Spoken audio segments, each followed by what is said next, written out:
Welcome welcome to the future options blueprint course. Sir इस course में लोग cover करने वाले हैं बेसिक से लेकर एडवांस तक। तो हम लोग स्टार्ट करेंगे बेसिक से, फिर इसको एडवांस तक लेके जाएंगे। तो हम लोग स्टार्ट करते हैं फर्स्ट क्वेश्चन से, व्हाट इज डेरिवेटिव्स।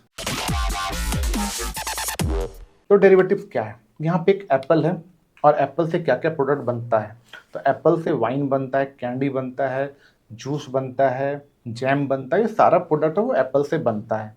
तो यहाँ पे एप्पल जो है वो अंडरलाइंग एसिड्स है और ये जो सारा प्रोडक्ट है वो इसका डेराइव फॉर्म है, मतलब इसका डेरिवेटिव्स है जिसका वैल्यू एप्पल से ड्राइव होता है। मतलब क्या है कि जिस तरह से एप्पल का वैल्यू रहेगा उसी तरह से बाकी चीज़ों का वैल्यू रहेगा। तो यहाँ पे एप्पल का ये सारा डेराइव फॉर्म है। तो इसी तरह से स्टॉक मार्केट में स्टॉक जो होता है वो अंडरलाइंग एसेट होता है और उसका जो डेरिवेटिव्स होता है फ्यूचर एंड ऑप्शंस, जिसका वैल्यू ड्राइव होता है अंडरलाइंग एसेट से, मतलब स्टॉक से फ्यूचर एंड ऑप्शंस का वैल्यू ड्राइव होता है। अब ये हमारे इंडियन स्टॉक मार्केट में 2001 में इंट्रोड्यूस किया गया एनएससी के द्वारा। उससे पहले भी ये हुआ करता था बट अनस्ट्रक्चर्ड था, बट 2001 में इसको स्ट्रक्चर्ड फॉर्म में इंट्रोड्यूस किया गया। और करेंटली इसमें 190 स्टॉक्स है और ये एक्सचेंज डिसाइड करता है कितने सारे स्टॉक को फ्यूचर ऑप्शंस में रखना है। तो नेक्स्ट आता है फ्यूचर। वाई फ्यूचर और फ्यूचर क्या है? तो इसको हम लोग एक एग्जांपल से ही समझते हैं कि एक एप्पल का फार्मर है और एक एप्पल प्रोडक्ट बनाने वाला मैन्युफैक्चरर है, मतलब फॉर एग्जांपल वो जूस बनाने वाला मैन्युफैक्चरिंग कंपनी है। अब ये लोग क्या कर रहे हैं कि आपस में कॉन्ट्रैक्ट कर रहे हैं 6 महीना के बाद का। मतलब ये लोग क्या बोल रहे हैं कि आने वाले 6 महीना के बाद जो मैन्युफैक्चरर है वो फार्मर से एप्पल खरीदना है उसको, और इस पे ये लोग दोनों एग्री हो रहे हैं। कोई सर्टेन प्राइस, फॉर एग्जांपल 200 का एक प्राइस लेते हैं जिसपे जो मैन्युफैक्चरर बोलता है कि 200 के प्राइस पे जितना ही प्रोडक्शन तुम्हारा होगा वो सारा हम बाई कर लेंगे 6 महीना के बाद। अब ये दोनों का अलग अलग पॉइंट ऑफ व्यू है कि जो मैन्युफैक्चरर है उसको लगता है कि 6 महीने के बाद एप्पल का प्राइस ऊपर चला जाएगा, और जो फार्मर है उसको हो सकता लगता है कि 6 महीना के बाद एप्पल का प्राइस नीचे आ जाए, ज़्यादा प्रोडक्शन हो जाए। तो ये इस तरह से दोनों का अलग अलग पॉइंट ऑफ व्यू है। अब बट वो लोग आपस में कॉन्ट्रैक्ट कर लेते हैं, तो इसको बोलते हैं फॉरवर्ड कॉन्ट्रैक्ट। अब इसमें एक इशू है कि अगर 6 महीना के बाद अगर प्रोडक्शन बहुत ज़्यादा हो जाता है, एप्पल का प्राइस अगर नीचे रह जाता है, तो हो सकता है कि जो मैन्युफैक्चरर कंपनी है, जो मल्टीनेशनल कंपनी है, वो कॉन्ट्रैक्ट को ब्रेक करे। तो अब ये फार्मर जो है वो उसके पास इतना रिसोर्स नहीं कि उससे वो कोर्ट में जाके फाइट करे। तो यहाँ पे एक छोटा सा इशू है ये। बट स्टॉक मार्केट में पूरा स्ट्रक्चर्ड है, मतलब यहाँ पे क्या है, यहाँ पे थोड़ा अनस्ट्रक्चर्ड है forward contract, but stock market में पूरा स्ट्रक्चर्ड है। अब इसको एग्जांपल से ही समझते हैं। अब यहाँ पे हम जो फार्मर था और यहाँ पे एक था मैन्युफैक्चरर, अब यहाँ पे इसको रिप्लेस करते हैं। यहाँ पे एक बायर है और यहाँ पे एक सेलर है। एग्जाम्पल टाटा मोटर्स का फ्यूचर है, उसके लिए एक बायर है, उसके लिए एक सेलर है। अब बायर का व्यू है कि टाटा मोटर्स का जो प्राइस है वो फ्यूचर में ऊपर जाएगा, और सेलर का व्यू है कि वो नीचे जाएगा। तो ये लोग क्या करते हैं, आज के करंट मार्केट प्राइस पे फ्यूचर के डेट के लिए ये लोग आपस में ट्रेड कर लेते हैं। सेलर सेल कर देता है, बायर बाय कर लेता है फ्यूचर के डेट के लिए। अब ये फ्यूचर का डेट का मतलब क्या है, एक्सपायरी से है। मतलब हर एक मंथ में लास्ट थर्सडे को जो कॉन्ट्रैक्ट होता है वो एक्सपायर कर जाता है। वहाँ पे एक टाइम लैग था कि 6 मंथ, बट यहाँ पे क्या है कि हर एक मंथ में लास्ट थर्सडे को जो कॉन्ट्रैक्ट है वो एक्सपायर कर जाएगा। अब लास्ट थर्सडे को अगर कोई नेशनल हॉलीडे है तो वो फिर एक दिन पहले वेडनेसडे को भी एक्सपायर कर सकता है। बट जो प्रोसेस है वो लास्ट थर्सडे को है और ये एनएससी का बनाया हुआ है। तो इस तरह से सारा ये एक्सपायर होता है। अब इम्पॉर्टेंट है कि फ्यूचर क्यों क्यों ट्रेड करें, फ्यूचर को ही क्यों ट्रेड करें। तो यहाँ पे अगर हम स्टॉक बाय करते हैं तो स्टॉक में हमको डिलीवरी लेना पड़ता है, और अगर स्टॉक को जब सेल करते हैं तो हमको डिलीवरी देना पड़ता है। मतलब अगर हम 50 स्टॉक को बाय किए तो 50 स्टॉक का हमको डिलीवरी लेना पड़ता है, जिसके लिए हमें पैसा देना पड़ता है और स्टॉक हमें मिल जाता है। और जब हम सेल करते हैं तो हम क्या कहते हैं, हमें पैसा मिल जाता है, स्टॉक हम दे देते हैं वापस और हमें पैसा मिल जाता है।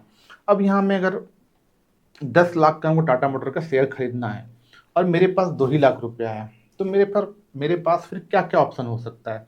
फर्स्ट ऑप्शन हो सकता है कि हम लोन ले लें, या तो किसी से बोरो कर लें, या तो ब्रोकर से मार्जिन पे ले लें। ये एक ऑप्शन है हमारे पास कि हमें ये सब सारा ऑप्शन यूज़ कर सकते हैं। बट फ्यूचर में क्या है कि यहाँ पे हमें लेवरेज मिलता है, मतलब हमें यहाँ पे सिर्फ मार्जिन देना होता है और उसके बदले हमें एक कॉन्ट्रैक्ट वैल्यू को ट्रेड करने के लिए मिलता है। फॉर एग्जांपल 10 लाख का ही कॉन्ट्रैक्ट वैल्यू है, जिसको हमें सिर्फ 20% का मार्जिन दे के उसको हम ट्रेड कर सकते हैं। मतलब 10 लाख का जो प्रोडक्ट है उसको सिर्फ 2 लाख रुपए दे के हम ट्रेड कर सकते हैं। अब यहाँ पे इसका प्रोस भी है और कॉन्स भी है।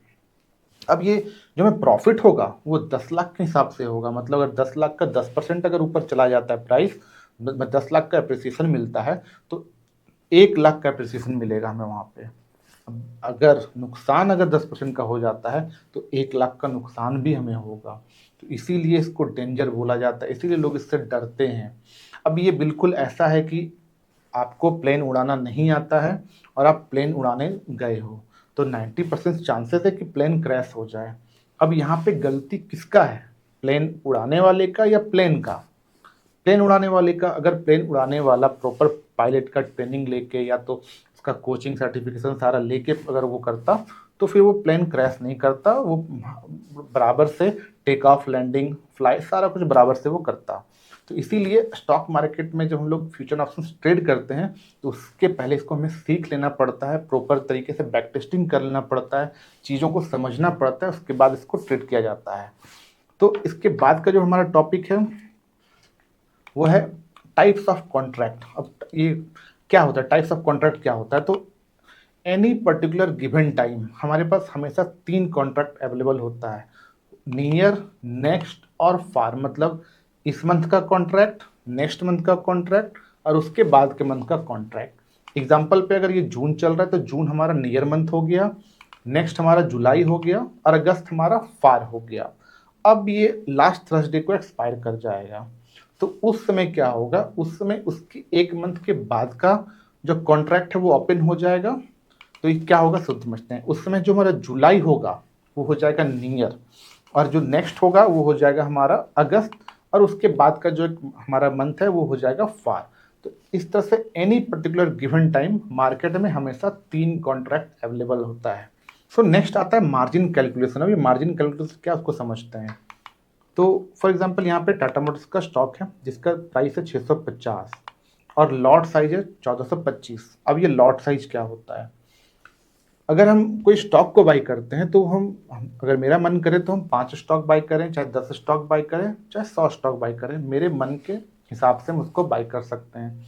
बट जब हम फ्यूचर ट्रेड करते हैं तो वहाँ पे फिक्स्ड लॉट साइज होता है। मतलब यहाँ पे टाटा मोटर्स का जो लॉट साइज है वो 1425 का है। निफ्टी का बात करें तो निफ्टी का 25 का है, बैंक निफ्टी का 15 का है, फिन निफ्टी का 40 का है। तो यहाँ इसी तरह से हर एक स्टॉक का अलग अलग लॉट साइज होता है। रिलायंस का 250 का है। तो यहाँ पे क्या होता है कि हमको लॉट साइज में ट्रेड करना पड़ेगा। मतलब या तो हम 1 लॉट ले सकते हैं, या तो 2 लॉट ले सकते हैं, तो 3 लॉट ले सकते हैं। तो इस टाइप से हम लोग ट्रेड कर सकते हैं फ्यूचर को। तो यहाँ पहले मार्जिन कैलकुलेशन समझते हैं। अब यहाँ पे क्या है कि टाटा मोटर्स का प्राइस है 650 का और यहाँ लॉट साइज है 1425 का। तो टोटल एक्सपोजर कितना होगा, उसका वैल्यू कितना होगा उस कॉन्ट्रैक्ट का। तो उस कॉन्ट्रैक्ट का जो एक्सपोजर है, जो वैल्यू है, वो 9,26,250 का उसका वैल्यू है। बट हमें इतना भरना नहीं है क्योंकि हम फ्यूचर ट्रेड कर रहे हैं, हमें यहाँ पे सिर्फ मार्जिन देना है जो कि अप्रॉक्सीमेटली 15 to 30% के अप्रॉक्स हर एक स्टॉक का होता है। इंडाइसिस का 10% के आसपास रहता है क्योंकि उसमें फ्लक्चुएशन ज़्यादा नहीं होता है। अब स्टॉक्स क्या है कि काफ़ी फ्लक्चुएट करता है इसलिए उसका मार्जिन ज़्यादा है, और जो इंडाइसिस है वो दिन भर में 2-3% फ्लक्चुएट करता है इसलिए उसका मतलब उसका जो मार्जिन है वो कम मतलब 10% पे हमें मिलता है। तो इसका मार्जिन अप्रोक्सीमेटली अगर 20% निकाले तो 1,85,250 रुपीज़ दे के हम 9,26,250 का जो वैल्यू है उसको हम ट्रेड कर सकते हैं। अब हमें जो यहाँ पर प्रॉफिट होगा वो 9,26,250 के अकॉर्डिंग होगा और जो लॉस भी होगा वो जस्ट 9,26,250 के अकॉर्डिंग ही होगा।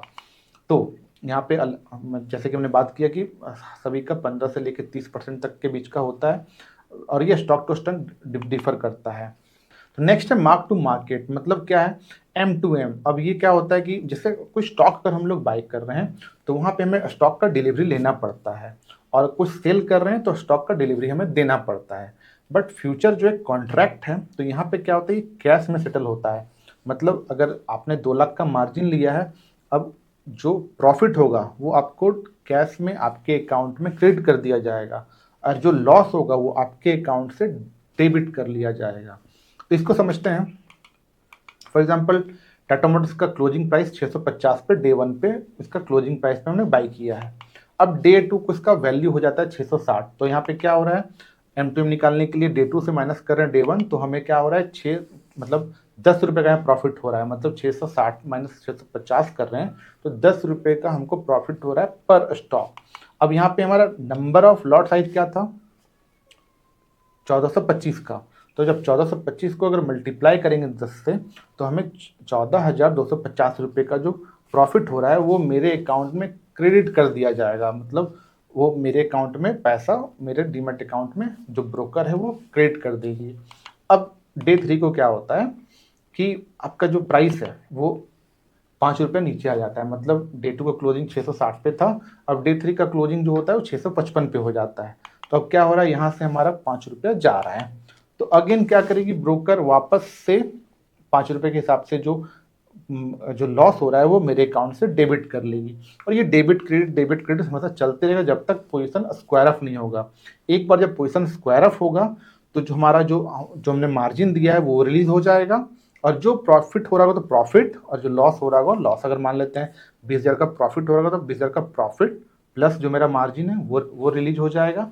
और जो हमारा अगर लॉस हो रहा है 20,000 का तो हमारा 1 लाख, मान लीजिए हम लोग 1,80,000 रुपये दिए हुए हैं तो 1,80,000 से 20,000 रुपये कम करके 1,60,000 रुपये हमें रिलीज कर देगा ब्रोकर। तो इस तरह से कुछ हमारा जो एग्जांपल है कि जितना स्टॉक है उसका ऑलमोस्ट, जैसे देखेंगे बैंक, फाइनेंस, ऑटो, सबका अलग अलग, तो ऑलमोस्ट 1 से 2 लाख के बीच का सबका सारा का कॉन्ट्रैक्ट वैल्यू होता है। कुछ कुछ स्टॉक का 2 लाख से ऊपर होता है और किसी किसी का 1 लाख से कम होता है। और हम अगर देखें परसेंटेज वाइज देखें तो ये परसेंटेज वाइज एग्जांपल है जो आप देख सकते हैं। आप इसको जाके बैक टेस्ट भी कर सकते हैं कि कितना कितना क्या है। अलग अलग मार्जिन कैलकुलेटर है, आप कोई भी ब्रोकर का मार्जिन कैलकुलेटर यूज़ करके आप देख सकते हैं किसका कितना मार्जिन लग रहा है। तो अब इसका सबसे बड़ा एडवांटेज क्या है, फ्यूचर का ट्रेड करने का सबसे बड़ा एडवांटेज क्या है? तो सबसे बड़ा इसका एडवांटेज क्या है, पहला तो एक लेवरेज हो गया।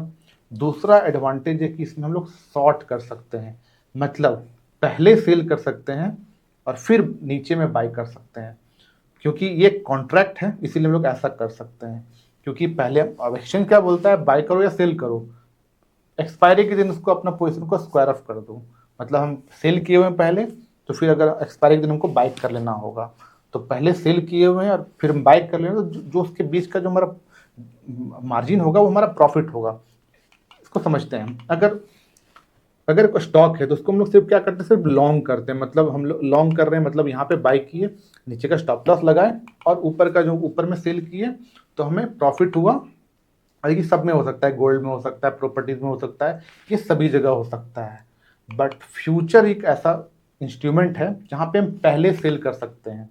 पहले सेल कर दिए, ऊपर में स्टॉप लॉस रख लिए कि उसके ऊपर जाएगा, क्योंकि पहले आप सेल किए हुए, अगर सेल किए हुए उससे ऊपर प्राइस जाएगा तो आपको नुकसान होगा।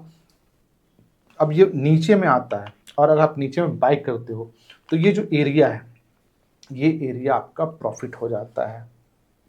मतलब आपने पहले सेल कर दिया। फॉर एग्जांपल अगर आपको लग रहा है कि अगर हम लोग टेक्निकल एनालिसिस का बात करें, कोई कैंडलस्टिक पैटर्न की बात कर लेते हैं कि एक shooting star candlestick pattern resistance के पास बना है, तो अगर आप उसके नीचे सेल करेंगे, आपको हमको पता है कि वहाँ से मार्केट नीचे आ सकता है, तो शूटिंग स्टार के लो पे हम लोग सेल कर दिए, उसका है हम लोग स्टॉप लॉस रख लिए और जो भी नीचे का टारगेट हम लोग का जो भी नेक्स्ट सपोर्ट या तो उसका 1:3 जो भी हम लोग टारगेट के लिए हम लोग ट्रेड कर सकते हैं।